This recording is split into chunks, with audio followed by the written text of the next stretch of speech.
네, 이어지는 시간 허반석의 작전 리포트 시간입니다. 증권가에 쏟아지는 리포트들 자세하게 분석해보는 시간이죠. IR 분석의 신 허반석 전문위원 스튜디오로 모셨습니다. 어서 오세요. 안녕하세요. 네, 반갑습니다.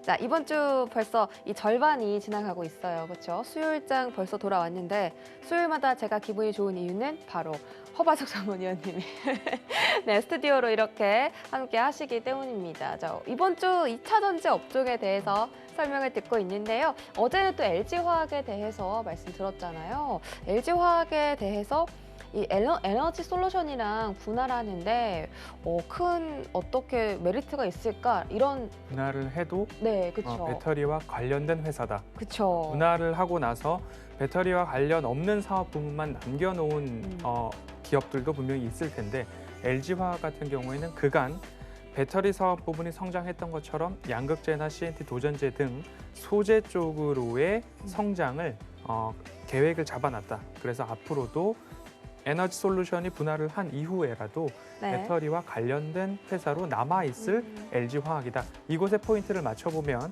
장기적 관점에서는 매력도가 있을 수 있다라는 네. 말씀을 좀 드렸습니다. 맞습니다. 이런 부분들 우리 시청자분들께서 실시간으로 궁금해하셨거든요. 아주 속 시원하게 그 부분을 딱 짚어주셨고, 자, 오늘의 종목은 잠시 뒤에 말씀드리겠지만 그 종목까지 오늘 좀 시원하게 분석 한번 해주시기 바라겠습니다. 네. 바로 확인하시죠. 네, 오늘의 종목 리포트 솔브레인입니다. 신성장 동력을 장착했다, 장착 완료라고 되어 있거든요. 어떤 신성장 동력일까요? 네, 솔브레인에 대해서 이제 말씀을 드릴 텐데요.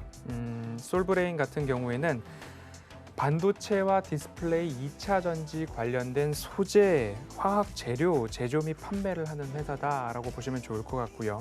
그리고 솔브레인은 대부분 반도체 관련 섹터로 구분되어 있어서 반도체 섹터 아닌가라는 생각을 하실 겁니다.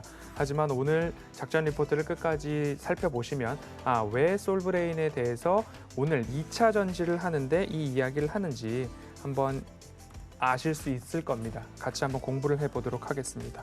반도체로 한다면 삼성전자와 SK하이닉스, LG 디스플레이까지 디스플레이 사업 부문 공정용 화학 재료를 공급하고 있고요.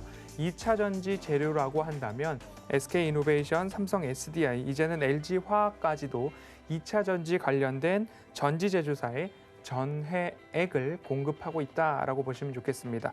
전해액은 전해질과 그리고 전해액 첨가제 이렇게 함께 통틀어서 전해액이라고 보시면 좋을 것 같습니다.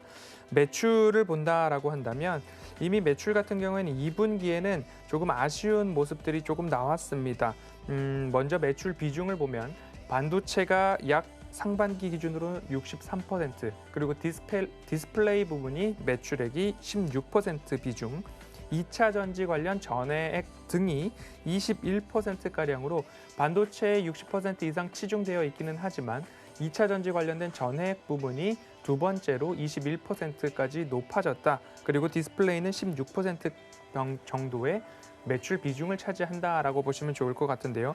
포트폴리오, 기업 내에 매출 포트폴리오, 사업 포트폴리오가 6대 2대 1.5 정도로 이렇게 잘 나누어져 있다라고 보시면 좋을 것 같습니다. 그리고 면면을 본다면 반도체 여전히 빅테크 중심으로 유망한 사업군이죠. 디스플레이 마찬가지죠. LCD에서 OLED로 넘어왔고 OLED 시장도 노트북이나 휴대폰뿐만 아니라 대형 OLED TV까지도 유망한 산업군으로 보고 있습니다. 2차 전지 섹터는 두말할 필요 없이 여전히 미래 성장성 산업 중에 하나다라고 보시면 반도체와 디스플레이 2차 전지 섹터 유망한 산업 세 가지를 함께 매출 구조로 이루어져 있다라고 본다면 조금 더 관심을 가져볼까 하는 생각이 드는 기업들 중에 하나일 것 같습니다. 그리고 이런 제조업 관련된 기업들 중에 제가 유독 잘 살펴보고 있는 것 중에 하나가 공장 가동률이 되겠죠. 반도체 상반기 기준 공장 가동률은 80%에 달했고요. 디스플레이는 60%가 채 미치지 못했습니다. 그리고 2차 전지 관련된 공장의 가동률이 90%를 넘기고 있는 그런 모습이었습니다. 그렇기 때문에 지금까지 이어왔던 솔브레인의 여러 가지 면면들을 보았을 때 사업 포트폴리오도 세 분야로 잘 구성이 되어 있는데 모두 다 유망한 산업군에 속해 있다. 그리고 공장 가동률을 본다 하더라도 반도체와 디스플레이, 2차 전지까지 50%를 모두 다 넘어서 있고 2차 전지는 90%에 육박하는 공장 가동률을 보였다라고 했을 때 앞으로 성장성이 확보만 된다면 매출이 증가만 한다면 조금 더 집중해 볼 필요가 있겠구나라는 생각이 드실 겁니다. 2차 전지 소재 부분 관련해서는 시장 점유율이 현재 30%까지 올라와 있다라는 부분들을 좀 감안해 보신다면 조금 더 살펴볼 필요가 있지 않을까라는 생각이 드실 겁니다. 2분기 실적을 좀 보도록 하겠습니다. 영업이익 기준이 컨센서스를 하회했다라는 이야기가 나오는데요. 원재료 부분에 있어서 조금 가격이 증가했기 때문에 이익 측면에서는 조금 하회했다라는 이야기가 나옵니다. 2분기 매출액은 2,435억 원으로 분할을 했기 때문에 전년 동기 대비보다는 직전 분기 비교가 더 많이 나오고 있습니다. 직전 분기 대비 1.8% 매출액 증가가 보였고요. 영업이익은 431억 원으로 직전 분기 대비 14% 정도 감소했습니다. 그 감소 이유는 결국 2차 전지 전해액 사업 부문에 있어서 이 전액의 원가 70%를 차지하는 전해질 LiPF6이라는 전해질 가격이 30% 이상 원재료 가격이 상승했기 때문에 결국 이 부분에 있어서 영업이익이 감소했다. 하지만 앞으로 3분기부터는 원재료 상승에 대한 부분들을 판매 가격에 전가시켜서 영업이익 회복이 전망되는 3분기다, 정상화될 3분기다라는 부분 참고를 해보시면 좋을 것 같습니다. 반도체 부분 부문별로 매출액을 따져보면 반도체 부문은 매출액이 약 1,537억 원으로 직전 분기 대비 3% 증가했습니다. 고객사 가동률이 증가를 했던 그런 부분들이 상승의 수혜가 있었다. 그리고 디스플레이는 387억 원으로 직전 분기 대비 3% 정도 매출액이 증가했습니다. 전방 LCD 관련된 부분이 아직 피크아웃이 아니다라는 부분에 있어서 수요 호조 영향이 영업이익 증가에 영향을 끼쳤고요. 2차 전지는 반기 보고서 기준으로는 2차 전지 섹터는 따로 매출액이 표시가 되어 있지는 않은데 생산 캐파나 가동률이나 그리고 원가 그리고 판매가 평균 판매가를 조금 계산을 해보니까 300억 원이 채 안 될 것 같습니다. 그래서 직전 분기 대비 25% 정도의 매출액 감소가 있었습니다. 이런 부분들을 조금 다 봤을 때 3분기는 다른 섹터가 좀 먹여 살렸고 2차 전지 관련된 전해액 관련 매출은 많이 줄어들었다. 그리고 영업이익까지 좀 감소한 영향들이 있어서 3분기 2차 전지는 좋지 않았으나 2분기 2차 전지 관련된 영업이익은 좋지 않았으나 3분기부터 원재료에 대한 가격 상승을 판가에 전가시킬 예정이기 때문에 3분기부터는 전 사업 부문 모두 다 좋아질 전망이다라는 부분으로 이해를 해보시면 좋을 것 같습니다. 반도체, 디스플레이는 플랫한 평가를 받고 있고요. 2차 전지 관련된 사업 부문은 적자가 나지 않았을까라는 생각입니다. 그런데 앞으로 이 2차 전지 관련된 섹터로서 솔브레인을 지켜볼 수 있을까에 대해서 DB금융투자에서는 바로 지금이 적기다. 라는 리포트를 9월 6일 이야기를 했습니다. 3분기부터 실적 회복에 대한 이야기가 나옵니다. 매출액은 2,587억 원으로 직전 분기 대비 6% 이상 성장을 전망하고 있고요. 영업이익은 548억 원, 일각에서는 550억 또는 510억에 대한 이야기도 나오고 있습니다. 그럼에도 직전 분기 대비 17% 이상의 성장을 보이는데 2분기에 원재료 상승 영향이 매우 컸다라고 추정이 됩니다. 전 사업 부문 수익성이 회복되고 그리고 올해는 역대 최고의 실적을 좀 내지 않을까라는 이야기가 나오고 있습니다. 매출액은 약 1조 원 돌파 기준도 나오는데요. DB금융투자 기준으로는 매출액 9,987억 원, 전년 대비 13%의 성장. 영업이익은 2,101억 원, 전년 대비 3.6%의 성장을 추정하고 있습니다. 역대 최대 실적 갱신이라는 타이틀을 갖고 있는데요. DB금융투자에서는 이렇게 9월 6일 리포트를 통해서 이야기를 하고 있으나 키움증권의 전망치를 본다라고 한다면 매출액은 1조 146억 원으로 전년 대비 15% 성장입니다. 영업이익은 DB금융투자보다 조금 더 많은 2,097억 원으로 전년 대비 1.6% 증가를 예상하고 있습니다. 여기에 조금 더 볼 것은 당기 순이익조차도 1,665억 원으로 전년 대비 56% 성장을 예상을 하고 있기 때문에 삼성전자의 3D 낸드 신규 투자 집행이 조금 더 빠르게 진행되고 있기 때문에 솔브레인 입장에서는 여기에 맞춘 공급 증가가 실적 증가로 연결될 수 있다라는 기대감들이 있습니다. 이런 부분들을 봤을 때 제가 말씀을 드리고 있죠. 지금이 좀 지지부진하고 혼란한 와중에 어떤 종목들을 보면 좋을까에 대한 질문을 주신다면 올해도 매출액과 영업이익, 당기순이익이 증가한다면 올해가 끝이 아니라 내년도, 후년도까지 증가하는 기업들 위주로 저가에 잘 매수를 해 놓으신다면 오히려 조금 더 좋은 현명한 투자 그리고 이 시기를 지루하지 않게 보내실 수 있겠다라는 말씀을 드리는데요. 솔브레인은 매출액이 올해는 15%, 내년 13%, 후년도에도 11% 증가가 전망되고 있습니다. 영업이익도 올해 플러스, 내년은 30%, 그리고 후년도에도 15%두 자릿수의 양의 성장을 보이고 있습니다. 당기순이익도 올해 56%, 내년 25%, 후년도에도 15%두 자릿수 성장성을 보여주고 있는 기업인 만큼 2분기의 영업이익 악화가 원재료 상승에 의해서 나타났다라고 한다면 3분기부터 정상화되고 역대급 실적이 올해 분할 이후 올해 좀 예정이 되어 있다라는 포인트를 맞춰본다면 일부 조금 더 기대해 볼 만하지 않을까라는 생각을 해볼 수 있을 것 같습니다. 이렇듯 우상향하는 기업에 조금 집중을 해보시면 좋을 것 같고요. 재무 건전성에 대해서도 조금 더 말씀을 좀 드려야 될 것 같습니다. 유보율이 2020년도 기준으로 살펴보면요. 재무 비율을 열어놓고 말씀을 드리도록 하겠습니다. 유보율 같은 경우에는 20년도 말 12,716%였습니다. 굉장히 높은 숫자죠. 그리고 21년도 상반기 기준으로는 조금 더 늘어난 14,232%입니다. 퍼센트로 얘기를 하면 조금 몸에 와닿지 않는 느낌들이 있기 때문에 유보액을 기준으로 본다면 20년도 말 기준 5천억에 조금 못 미치는 4,946억 원이고요. 올해 상반기 기준으로 5천억을 돌파함으로써 5,535억 원 유보액을 달성을 했습니다.